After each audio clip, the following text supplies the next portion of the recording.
Picture this. A city just gripped by fear, right? A series of really savage crimes, and the police are stumped. And at the center of it all, there's this mysterious figure they only whisper about, the fisherman. And what grabs you immediately is that this isn't just some urban legend. Today, we're really digging into a complex, a fictional investigation, but a very detailed one. Our main classic movies to watch locations for this dive is the transcript from that YouTube video, Deathman Jason Statham New Action Movie 2025. Okay, right. Let's jump into that first scene. It throws us straight in, doesn't it? The murder of this psychiatrist, Dr. Mortada. Brutal. And the first thing they need, his patient files. Exactly. And the investigator, when he gets there, he immediately notices something. The way the murder was carried out. It's chillingly familiar. Familiar how? The knife work. It's precise. The angle. Yeah. It perfectly matches how that arms dealer was killed recently in the mall. Same method. Unnerving, really. Wow, okay, so right off the bat, the investigator's making a connection. That's sharp. It really is. Recognizing patterns, even small ones, that's key, isn't it? It immediately suggests these two victims, the psychiatrist and the arms dealer, they might be linked somehow. Which seems unlikely on the surface. A therapist and a weapons guy. Exactly. What could possibly connect them? And that's the hook, right? Who is this fisherman? What's so important in those missing files? You just know this is going to get complicated. Oh, absolutely. Brace yourself. This investigation goes to some pretty dark and unexpected places. So the early stages, chasing leads, hitting dead ends, that's standard procedure, I guess. Pretty much. You follow every thread. The investigator's first stop is Dr. Mortada's clinic. He talks to the nurse. And she remembers something specific. She does. A really tense interaction. Between the doctor and a patient, this guy Adam Kamal happened shortly before the murder. Kamal apparently seemed pretty worked up. Okay, Adam Kamal. That sounds like a solid first lead. Someone with a recent intense argument with the victim. Yeah, makes sense. He becomes an initial person of interest. The nurse even gives a description. What does she say? Tall and thin. Something concrete to go on, you know. Right. Seems straightforward enough at first glance. But as we find out, first glances can be really deceiving in this case. So the investigator tries to find the files, right? Checks the doctor's home, the clinic. Yeah, the usual places. He even tries a set of keys he found, hoping for a quick win. Classic detective work. But no luck. Total dead end. Nothing. Which, you know, sometimes pushes you to think outside the box. And that happens here. It does.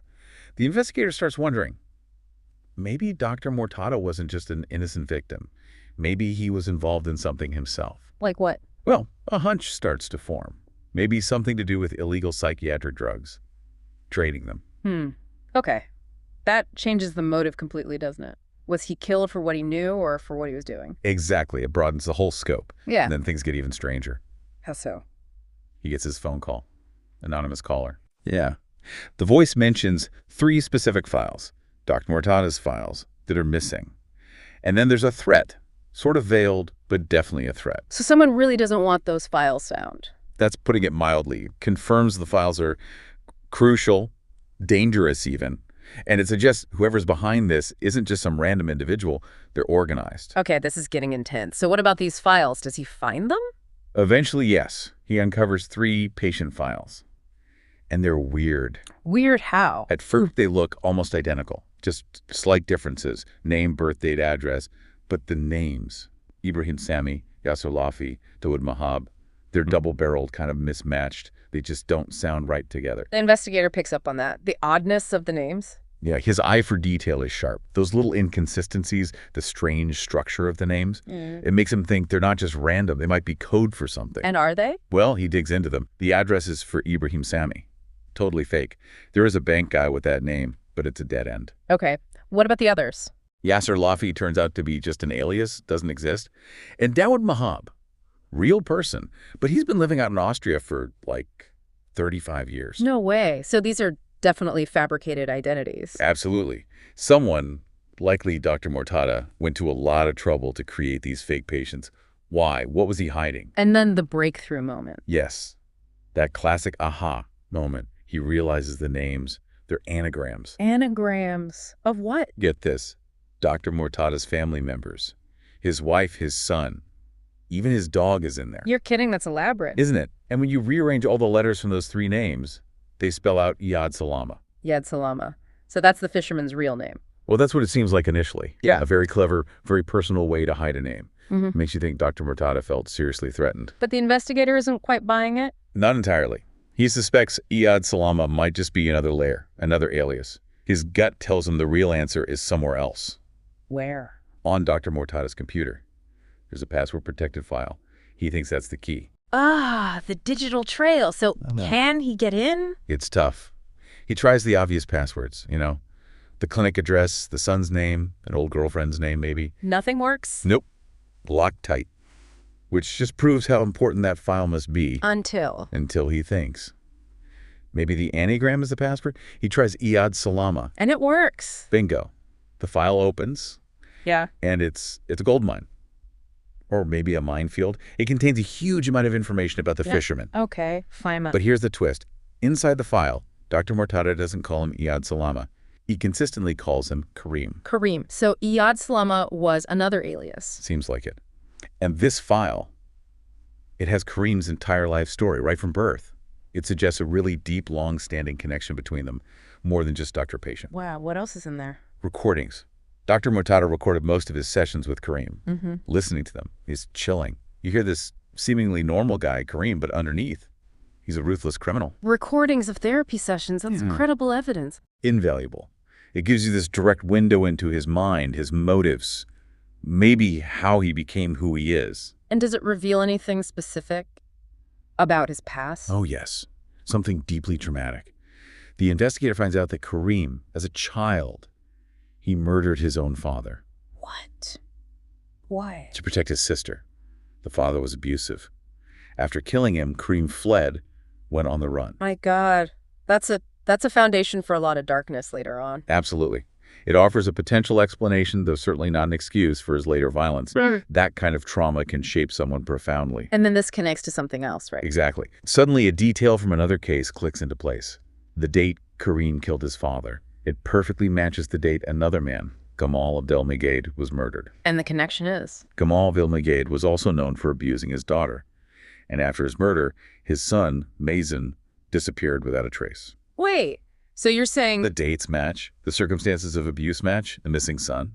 The investigator puts it together. Karim is Mazen Gamal Abdelmegid. That's the horrifying realization. The fisherman, this killer they've been hunting, is Mazen. That childhood trauma seems to have ignited this whole chain of violence. And the scale of it is huge, isn't it? Staggering. They connect him to over 10 other murders just within Egypt, all showing his distinctive, cold precision. This isn't random. It's a pattern. He's a serial killer. But it goes beyond Egypt, too. Way beyond. Evidence links Mazen, during times he was out of the country, to political assassinations and bombings in Jordan. Serious. And even arms trafficking in Europe, working with the mafia. This guy is operating internationally at a very high level. And somehow he's gotten away with all of it. Unbelievably, yes. All his crimes, dozens of them maybe, either remain unsolved or got pinned on someone else. He's like a ghost. Masterful at covering his tracks. Which must make the investigator's job even harder, especially if there's trouble from inside his own department. Exactly. As he gets closer, he starts hitting resistance, whispers, hints from colleagues, maybe even superiors, suggesting corruption. Someone who might be protecting Mazen from the inside. So he's fighting on two fronts. Pretty much. He has to be careful who he trusts, keep his progress secret, or he might tip off Mazen, or worse, Mazen's allies within the force. And that password-protected file, the Iyad Salama one, that becomes even more critical now. Definitely. Think about it. Dr. Murtada's hard drive has files for all his other patients, easily accessible, but not Iyad Salama Karimazin. That one file is locked down tight. What's in there that's so different? It must be the really damning stuff, but getting into it again, if he needed to, sounds risky. Very risky. The system warns about data loss if you try the wrong password too many times. It's like a digital self-destruct. So he can't just brute force it? No. He talks to a tech expert, and the expert confirms it. No way in without the password. Too many wrong tries, and the whole drive could lock permanently. The truth buried forever. So the password Iyad Salama, which came from the anagrams, that's the only key. It seems so. It relies entirely on piecing together Dr. Murtada's logic. Okay, so facing potential corruption, the investigator needs allies he can trust. Right. He secretly reaches out to Major General Fuad El-Tai, someone higher up, outside his immediate circle, to review the evidence. A strategic move to bypass potential roadblocks. Smart. And does this confirm the suspicion about the files? Absolutely. They verify again. Right. All patient files are there and open, except Yad Salama's. That one remains encrypted, the single exception. Highly suspicious. And then things escalate even more. Drastically. The physical evidence box, the one containing crucial items from the Mortada crime scene, it vanishes from the secure evidence room. Vanishes. No way. That's not incompetence. That's deliberate. Clearly sabotage. It confirms someone inside is actively working against the investigation, protecting the fisherman. Does he know who? His suspicion falls heavily on one specific officer, Captain Salah Magdi. And what does he do? He can't just accuse him without proof. No. He takes a big risk, plants a hidden camera in Salah's office, bends the rules a bit. Gotta do what you gotta do sometimes, I guess. Does it pay off? It does. The camera catches Salah red-handed. Huh. He is involved. And he's hiding the missing evidence box. Get this. At a dancer's apartment. Seriously, a dancer's apartment. That's unexpected. Completely. But it confirms Salah's betrayal. Now, how to use that information? He sets a trap. Exactly. Ugh. He plants some fake evidence, something designed to lure Salah out, make him expose himself. It's a calculated gamble. And Salah falls for it. He does. They confront him. And under pressure, Salah breaks. He confesses everything. Why was he doing it? Blackmail. Mason, the fisherman, had compromising information on him, used international phone records, other things. Salah reveals Mason's deep ties to the mafia, the arms trade. The scale of it is immense. Salah was trapped. Completely. He describes Mason as operating in a different world, totally untouchable. He begs for protection for his family in exchange for cooperating. He's terrified. Does he cooperate? Before he really can, tragedy strikes. Salah Magdi kills himself. Oh my God, why? He believed it was the only way to truly protect his family from Mason. A final, desperate act. Shows you the kind of fear Mason inspires. That's devastating, and leaves the investigator back at square one almost. Well, not entirely. But, yeah, deeply frustrating. He's facing obstruction, corruption.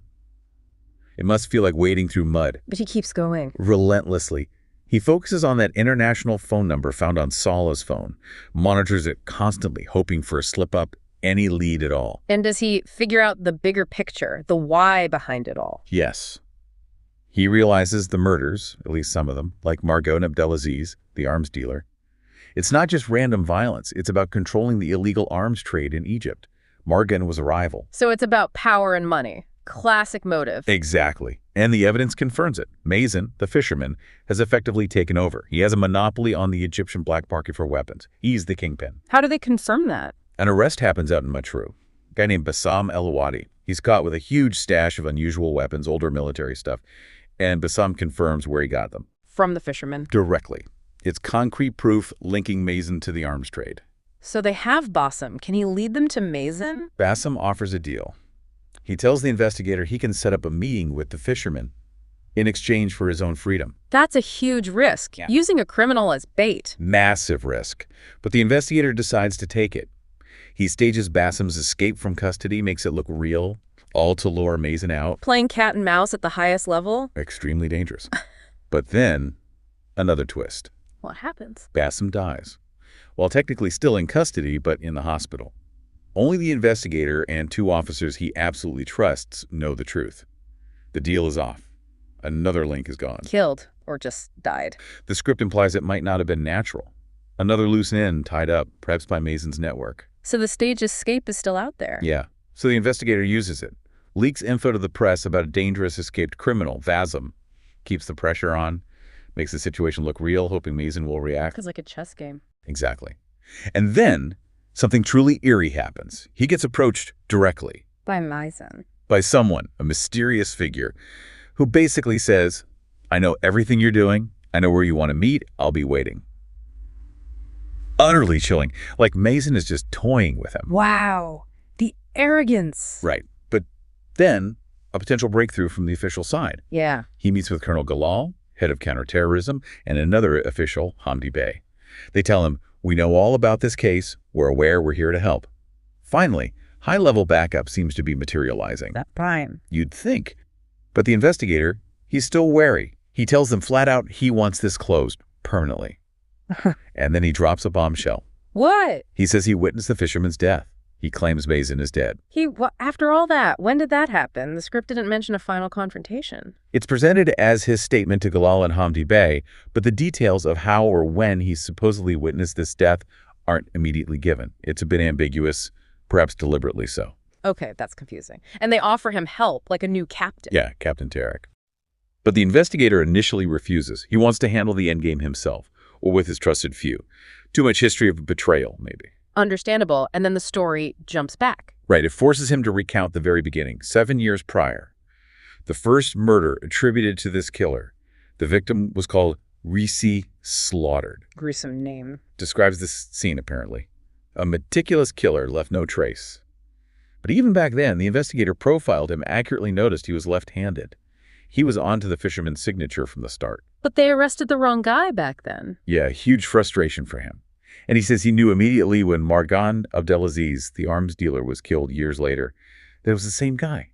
The same EA killer. He saw the pattern nobody else did. He was running his own parallel investigation almost. Pretty much. He even planned to quit the force, become a lawyer once he solved it. But then Colonel Marr died. The one who knew about his findings. Exactly. Marr just briefed superiors about the investigator's progress on the fisherman case, and then he suddenly dies. Officially, it was a fall. But the investigator didn't buy it. Not for a second. That death, right after Marr shared the info, cemented his belief in corruption. That's when he decided he had to work completely in secret. Couldn't trust the system. And Colonel Marr had kept the fisherman file secret before that? Confirmed. Which left the investigator totally exposed and alone when Mara died. He also mentions learning interrogation techniques. Yeah, from someone named Hagen. Just another detail showing how he built his skills, often outside the standard police training, it seems. And his focus led him to the psychiatrist. Right. Dr. Nagiri first, then Dr. Mortada. He figured the killer likely had a history, was probably a patient, using psychology to narrow the search. Which ultimately led him to Mortada's files and Krimazin, but not before others got hurt. Tragically, yes. Another investigator, Seif, got too close, and he was murdered. Brutal proof that Mazen knew they were investigating and was eliminating threats. And Mazen even contacted the investigator directly, taunting him. Yes, that chilling communication, revealing he knew about the investigator's blindness. A psychological blow, incredibly personal and cruel. And threatened his family, too, his sister. Went after his sister, yeah. Trying to find a weak spot, showing he'd stop at nothing. It became deeply personal. So the flashback loops back, emphasizing the killer's cold precision right from that first A murder. Exactly. Reinforces the consistent, ruthless nature of the fisherman over all those years. And leaves that lingering doubt about Colonel May's death. Officially an accident, but the investigator clearly suspects murder. That suspicion hangs heavy. It suggests the cover-up, the corruption, might go even deeper than just Salah Magdi. Okay, so let's try and wrap this up. The fisherman, Mazen Gamal Abdelmagid.